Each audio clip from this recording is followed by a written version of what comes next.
សួស្តីបងប្អូនអរគ្នាថ្ងៃនេះមកបង្ហាញពីរបៀបអាំងសាច់ពីហាងរបស់ខ្ញុំសម្រាប់បងប្អូនដែលចង់កំងសាច់ឆៅយកទៅអាំងខ្លួនឯងបងប្អូនអាចមើលវីដេអូនេះជាដំបូងគឺខ្ញុំអាំងស្លាបមាន់សម្រាប់ស្លាបមាន់គឺវាមានខាងសាច់ហើយនិងខាងស្បែក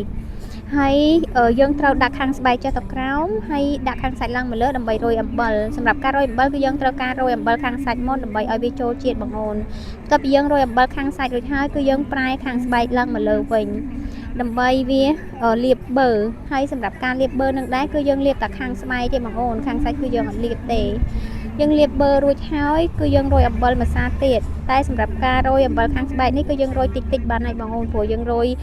ខាងសាច់ហើយអញ្ចឹងយើងបើយើងរោយខ្លាំងពេកគឺវាប្រៃបន្ទាប់មកយើងដាក់វាអាំងវាមិនបាច់ប្រែទេឲ្យវាក្រៀម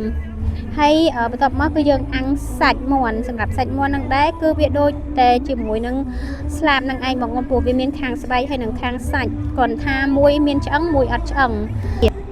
យើងត្រូវដាក់ខាងសាច់ឡើងមកលើហើយខាងស្បែកចុះទៅក្រោមបន្ទាប់មកយើងរោយអំបិលធ្វើដូចតែការអាំងស្លាបមាន់នឹងឯងបងប្អូនបន្ទាប់ពីយើងរោយអំបិលហើយយើងប្រែវាយើងប្រែខាងស្បែកឡើងមកលើដើម្បីលាបប៊ឺការលាបប៊ឺក៏យើងលាបប៊ឺតែខាងស្បែកដែរបងប្អូនអាហ្នឹងដូចតែគ្នាជាមួយនឹងអាំងស្លាបបន្ទាប់ពីយើងលាបប៊ឺហើយក៏យើងរោយអំបិលម្សៅទៀត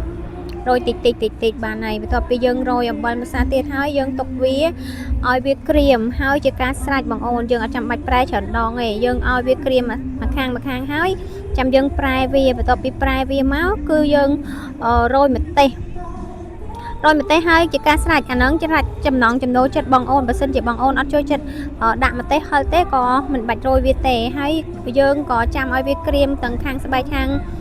សាច់ហើយគឺយើងអាចលើកមកញ៉ាំបានហើយបងអូនហើយជាការស្រេចបែបងាយអត់ពិបាកទេ